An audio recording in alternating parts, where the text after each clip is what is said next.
ডাঁটাগুলি একদম নরম কচি। এই সময়টাতে ডাঁটাগুলির মধ্যে আঁশ থাকে না। এই নরম সজনে ডাঁটাগুলি দেখবেন ফুলের সিজনটা যখন শেষ, এখন তো আর ফুল সেরকম পাওয়া যাচ্ছে না বাজারে। এই সময়টাতে এই ডাঁটাটা ভীষণ পাওয়া যায়। আর এই ডাঁটা দিয়ে দারুণ একটি রেসিপি আপনাদের সাথে শেয়ার করব। আমি সুপর্ণাশ্রী এর রান্নাঘরের সব্বাইকে অনেক অনেক স্বাগত জানিয়ে আজকে ভিডিওটি শুরু করছি। ডাঁটাগুলো একদম ছোট ছোট করে কেটে নেব। এইরকমভাবে ছোট ছোট সাইজ করে কাটছি। আর এই সময় তো ডাঁটাগুলির আঁশ ওঠে না, তাই এইরকম ছোট ছোট করে কেটে ধুয়ে নিয়েছি। আর এই রেসিপিটি বানানোর জন্য একটা বড় সাইজ আলু নিয়েছি। আলুটা একদম আলু ভাজার থেকে একটু মোটা করে কেটে নেব। এই সজনে ডাঁটা আর আলু দিয়ে আজকে পোস্ত বানাবো। এটি খেতে ভীষণ ভালো হয়। এই সিজনে অবশ্যই একবার এটি বানিয়ে দেখতে পারেন। কারণ এই ডাঁটাগুলি বাজারে দেখবেন এই ১ সপ্তাহ মতোই বেশি পাওয়া যায়। তারপরে ডাঁটাগুলি মোটা হয়ে যায়, তখন এই সরু ডাঁটাটি অতটাও পাওয়া যায় না। তাই দেখুন আলুগুলি সবগুলি কেটে নিয়েছি। এবার আবারও একবার জলে ভালো করে ধুয়ে নেব।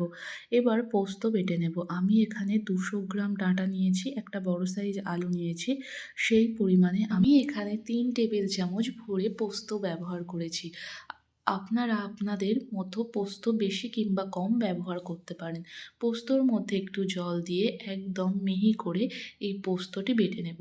এই রেসিপির মধ্যে পোস্তের পরিমাণ একটু বেশি দিলে খেতে ভীষণ ভালো হয়। পোস্ত বাটা হয়ে গেছে, তারপর উনুন ধরিয়ে কড়াই গরম করে তাতে বেশ কিছুটা তেল দিয়েছি। তেল দেওয়া হয়ে গেলে কালো জিরে, শুকনো লঙ্কা দেবো আর দিয়ে দেবো ৩টি কাঁচা লঙ্কা।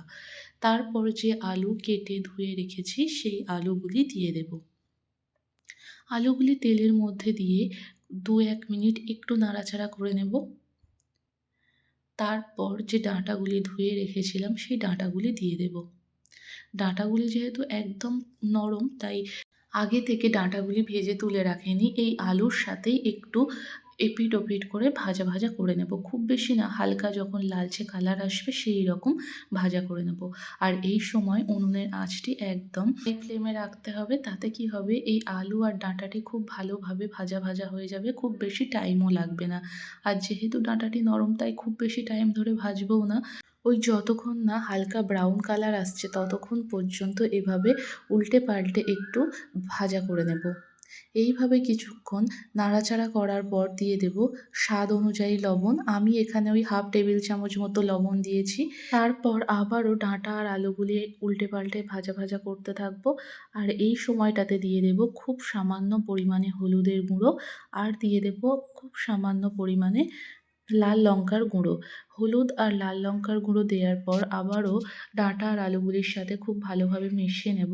আর আপনারা আপনাদের পছন্দ মতো এখানে ঝালটি ব্যবহার করবেন। তারপর ডাঁটা আর আলুগুলি ভালোভাবে ভাজা ভাজা হয়ে গেছে। এই সময়টাতে যে পোস্ত বেটে রেখেছিলাম সেই পোস্ত বাটাটি দিয়ে দেব। পোস্ত বাটা দেওয়ার পর ওই বাটিতেই একটু জল দিয়ে ডাঁটা আর আলুগুলির সাথে মিশিয়ে নেব। তারপর এখানে ব্যবহার করব খুব সামান্য পরিমাণে একটু চিনি। কারণ এখানে চিনিটি ব্যবহার করলে এর টেস্টটা ভীষণই ভালো আসে, তাই এখানে খুব সামান্য পরিমাণে একটু চিনিটা ব্যবহার করতে হয়। তারপর সবগুলি ভালোভাবে মিশিয়ে পরিমাণ মতো জল দিয়ে দেব।